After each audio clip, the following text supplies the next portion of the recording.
Mustard, guys. Mustard.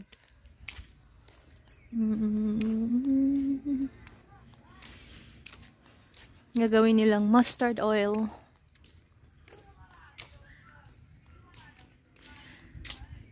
Pupunta kami sa tuition ni Sanel.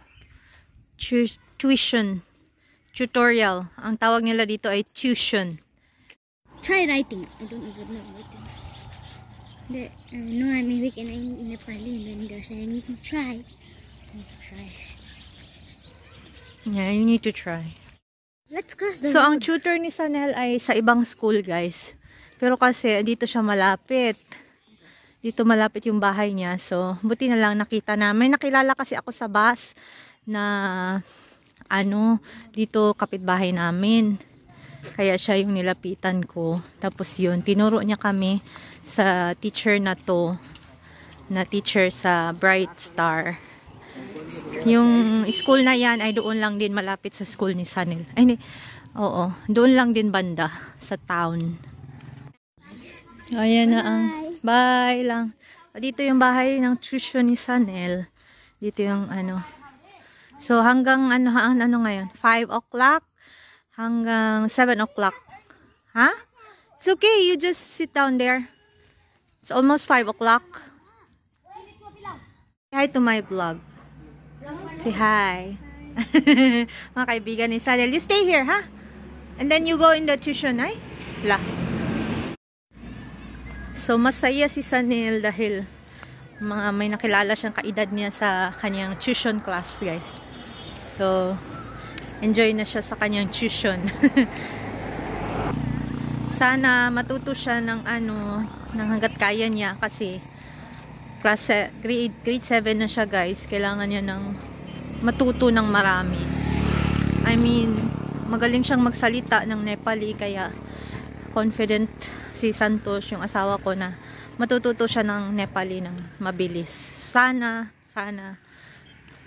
Arubawa channel. My channel. You say hi to my vlog.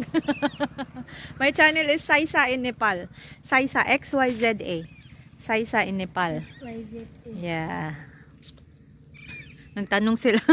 I'm going inside. Ang ngipin ni Sanel ay nabunot na, pero may isa pang bubunutin dito.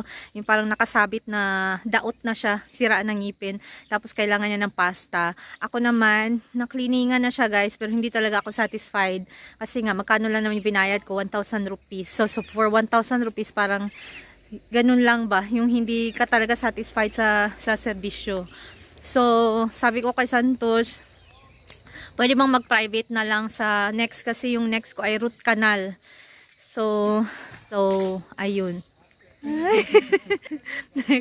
So, ayun, mga employees, nagtatanim sila ng sibuyas. Say hi! Laso ay kire, onion. Tatanim sila. Yung mga staff. Si Babu ay andun sa restaurant, iniwan ko.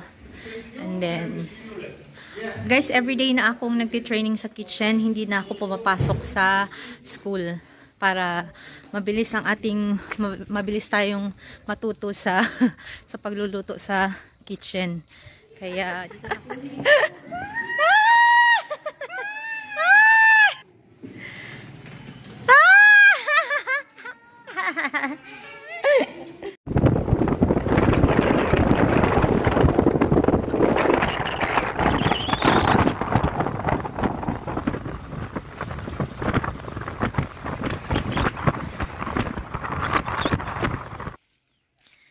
Nagpunta si Bikas, driver, sa kanyang bahay, guys. Ito yung bahay nila. Malapit lang din to sa Kasara. Ayan. Say hi. Hi. Naka-jeep safari tayo today. Pag jeep safari ang nagsundo sa amin, ibig sabihin busy ang dalawang sasakyan. Yung van at saka yung pick-up na truck. Pick-up truck.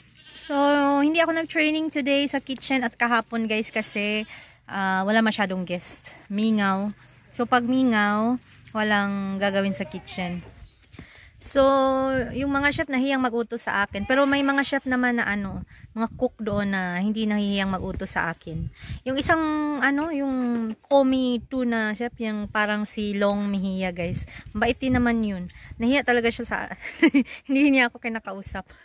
Siguro dahil nahiya siyang hindi siya marunong mag-English. Pero mabait siya, magaling din siya na cook. So, ang sa akin lang sana, wag silang mahiyang mangutos o sa akin kung anong kailangan gawin. Yung isang chef naman, lagi niya akong sinasabihan na ito ikat mo, ito gawin mo, at ito gawa tayo ng ganito. So, gusto ko yung ganun. So, ayun, pag maraming guests nga, marami din gagawin sa kitchen, guys. Kaso ngayon, may dalawang trainee. So, yung isang trainee, nandito pa yung babae. Tapos, yung isang trainee naman, nasa Mustang, pinadala sa Mustang. So, sabi ko sa asawa ko, ang daming trainee sa kitchen, so marami kami. Sana pag matapos na tong trainee, mas maganda ang maging training ko sa kitchen. Kasi pag maraming tao sa kitchen, parang nawawalan ako ng trabaho. Kaya, tingnan natin.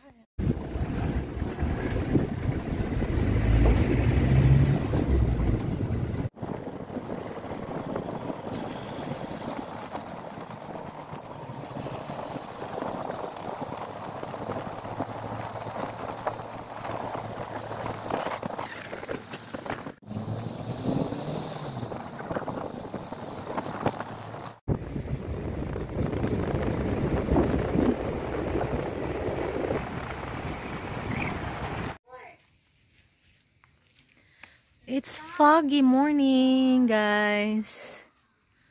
Foggy. Good morning. Good morning, Ruhit. Jao, uta Jao. In the stairs. Go in the stairs.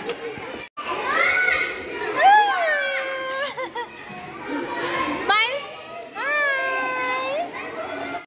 Litre चाहिँ भुटेर बनाइनु पर्छ क्या मजाले एक डब्बा बनाएर दिने दुधमा गयो ओके छ फुल उठ्छ होला लोकल मग गर्दाखेरि फुल उठ्यो नि के हुन्छ तातो हुन्छ Clap your hands. Clap your hands, Babu. ताली बजाऊ सानो ताली बजाऊ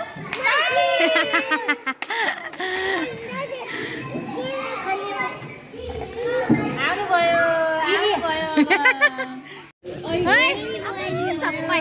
बेसी सर लाग्छ खाने बेलामा उसलाई कति मन पराएर रहेछ कि अस्तिदेखि बच्चाहरूलाई माया गर्छ आफ्नो भाँडादेखि छ अन्न अर्को माया गर्छ Mato. Renewing the mato. That's how kasara was made. Foggy morning, guys. Even the camera can show it. Wow. Well, Imagine if Babu falls into the swimming pool and the ice is so cold. Yeah? It will die. I will die. 9 o'clock in the morning, guys. My tuition si Sanel. And this is our first time getting up this early. Grabe ka. We are grabe. There's a story that happened to me last week. Here's the story that happened to me last week. So my mom took me to the store. Well, I got lost in the More.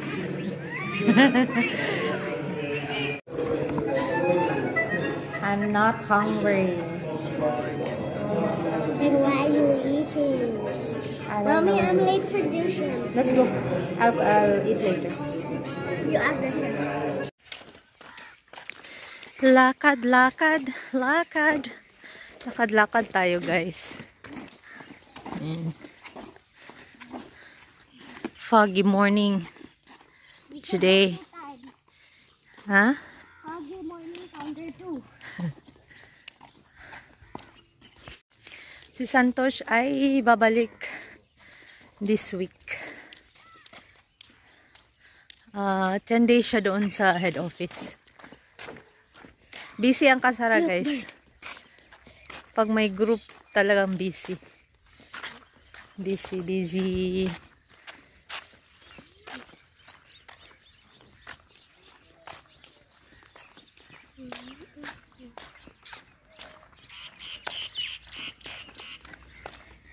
Naka all violet tayo.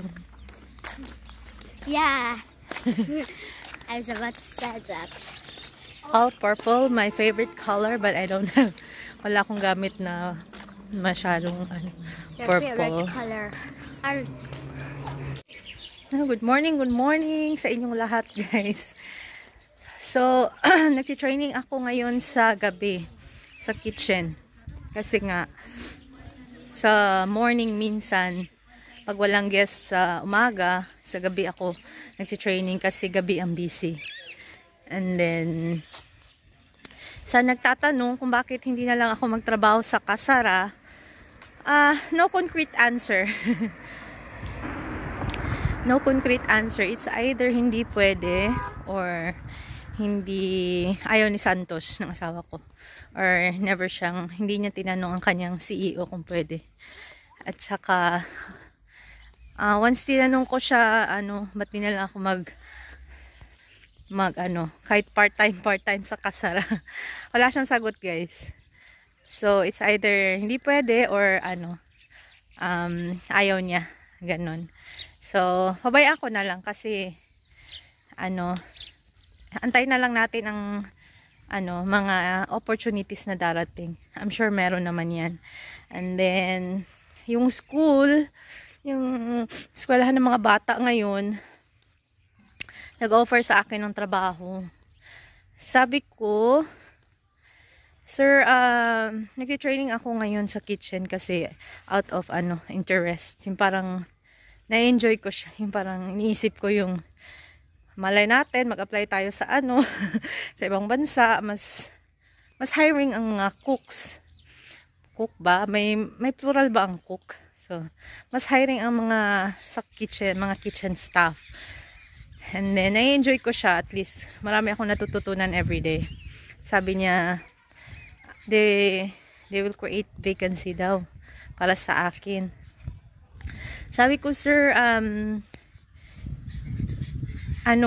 parang hindi para sa akin ang pagtuturo. Kasi, lalo na sa mga maliliit na bata, hirap ako. Hirap ako kasi, hirap akong mag-explain, hirap akong mag-isip ng kung paano ipapaintindi sa kanila ang mga bagay-bagay, ang mga leksyon. So for now, hindi ko priority na magturo, sir. And I'm sure, guys, kung magtuturo man ako dito sa government school na to, sobrang liit ng sahod. Buti pa dun sa guys, sa private kasi yung may-ari naman ang magde-decide kung magkano ang sasahurin mo. Dito sa government, fix yung sahod nila. And then hindi naman ako pwedeng mag-take ng government exam kasi Nepali. Hindi ko hindi ko mapapasa yan. And then pero yung mga upper classes naman, license talaga, medyo okay yung sahod nila, I'm sure. Mas malaki kaysa Montessori. So, si Santos din, ayaw niya na ako magturo kasi nga parang wala daw future sa teaching. So, ayun lang, guys. Tinanggihan ko na lang muna. But, I'm not closing my door kasi di natin alam, no? Malay natin, maka one day gusto ko na naman magturo. But for now, enjoy muna ako sa training ko sa kitchen.